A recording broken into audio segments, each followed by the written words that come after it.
সম্মানিত আশিক রাসূলেরা যে বা যারা বলছে কবর পূজা মাজার পূজা শিরিক বেদাত, তারা কি জানে আদমের রোজায় আজও জিয়ারত করা হয়? মা হাওয়ার রোজাতে এখনো মানুষ জিয়ারত করে। তারা কি জানে সমস্ত নবী সমস্ত রাসূলদের মাজার আছে এবং মাজারে সারা পৃথিবীর মানুষ এখনো ওই মাজারে গিয়া বিপদ থেকে মুক্তি পায়, সাহায্য পায়, আশ্রয় পায়।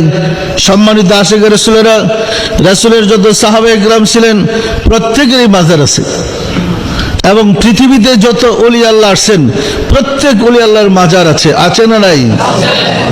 জিন্দা যে হুজুররা ফতোয়াবাজি করে, আরে জিন্দা হের কাছে মানুষ যেতেছে না, এর কাছে তো জিন্দা থাকতেই যায় না, আর মৃত্যুর পরে যাবে কি?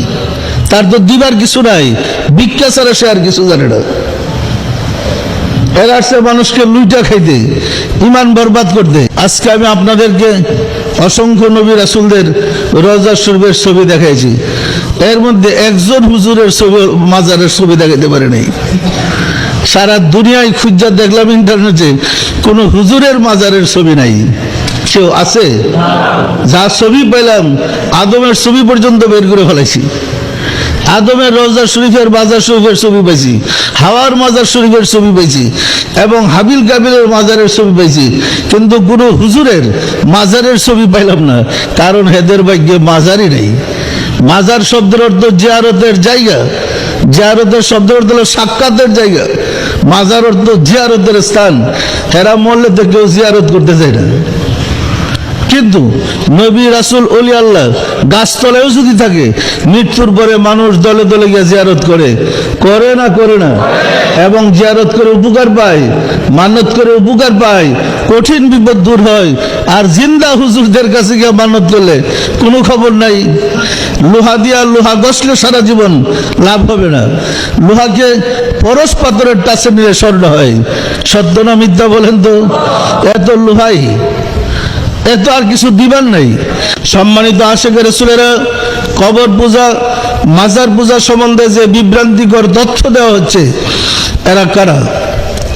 এরা ইয়াজিদের দূষর এবং তথাকথিত সৌদি সরকারের পৃষ্ঠপোষায় এরা লালিত পালিত হচ্ছে। এরাই সৌদি সরকারের দূষর, যারা ইরাককে ধ্বংস করেছে, আফগানিস্তানকে ধ্বংস করেছে, আমেরিকাতে আরবিনে ঢুকাইছে। উপরের মুখোশ পরে এরা মুসলমান সাজলেও এরা মুসলমানের কাফেরের চেয়েও খারাপ। সত্য না মিথ্যা বলেন তো? সম্মানিত আশিক রাসূলেরা, সময় আসতে দেন, সময়ই প্রমাণ করবে কার ধর্ম সত্য আর কার ধর্ম মিথ্যে, কোনটা হোক আর কোনটা না হোক। এই ছবির সাহায্যে অন্তত আমরা আদম থেকে শুরু করে সমস্ত নবী সমস্ত রাসূল সমস্ত সাহাবায়ে কেরাম আউলিয়া কেরামদের ছবি ছিল, এর প্রমাণ পেয়েছি। যারা রওজা শরীফ এবং মাজার শরীফের অনুকরণ করে, তারা নবী রাসূল এবং আউলিয়া কেরামদের অনুকরণ করে থাকে। সত্যটা মিথ্যা বলেন?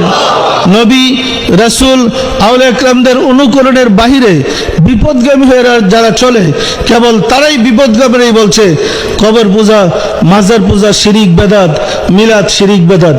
প্রত্যেকটা মাজারে প্রত্যেকটা রওজায় সবসময় মিলাদ হইতেছে, দুরুদ সালাম পেশ করা হচ্ছে।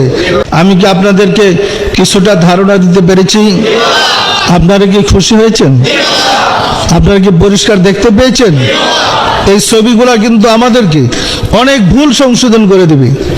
শুধু কেবল আরব বিশ্বে সৌদি আরবের যে সীমারেখা আছে, সৌদি আরবের যে রাষ্ট্রীয় এরিয়ার সীমানা আছে, বর্ডারের সীমারেখা আছে, এই সৌদি আরবের ভিতরে যে নবী রাসূল সাহাবায়ে কেরামদের মাজারগুলো ছিল সেগুলা ভেঙে ফেলা হয়েছে।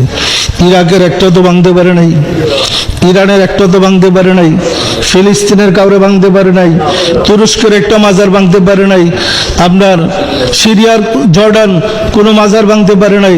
তো সৌদির এটুকুর ইসলামী তেলের পয়সা পাইছে, তো আমেরিকার দালালি করতেছে আর আমাদের দেশের চামচাগুলোর পয়সা দিতেছে। এরা জিহাদ করতেছে মাজারের বিরুদ্ধে, ওলি আল্লাহর বিরুদ্ধে। ইসলাম কি শুধু সৌদির? তাহলে আরব বিশ্বের প্রত্যেকটা দেশে শ্রদ্ধার সাথে সম্মানের সাথে রওজা শরীফগুলো সংরক্ষণ করা হচ্ছে। শুধু কেবল সৌদি এরিয়ার বাহিরে, সৌদি আরবের ভিতরে যেগুলা রোজা পড়েছে সেগুলা তারা বুলডোজার দা ভাঙছে।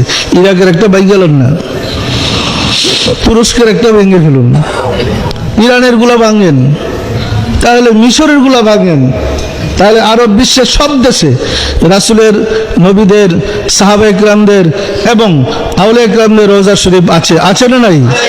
শুধু কেবল রাসূলের ইসলাম নাই সৌদি সরকারের ভিতরে। এরা বিপদগামী, রাসূলের রওজা জিয়ারত করতে গেলে এরা টানাটানি শুরু করে দেয়, শিরিক শিরিক, হারাম হারাম। তারপরে রাসূলের জিয়ারত করবো, তবু চেহারা দেখতে গেছি।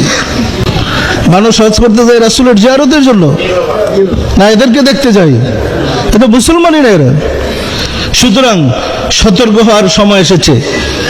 সৌদিদের থেকে সতর্ক থাকুন, এরা ইজিদের দোসর, আমেরিকার দোসর, এরাই মুসলিম জাতিকে নিশ্চিহ্ন করে দিছে। আসুন রাব্বুল আলামিনের সাহায্য চাই, তিনি যেন দয়া করে হক পথে চলার সুযোগ আমাদেরকে করে দেন। আমিন।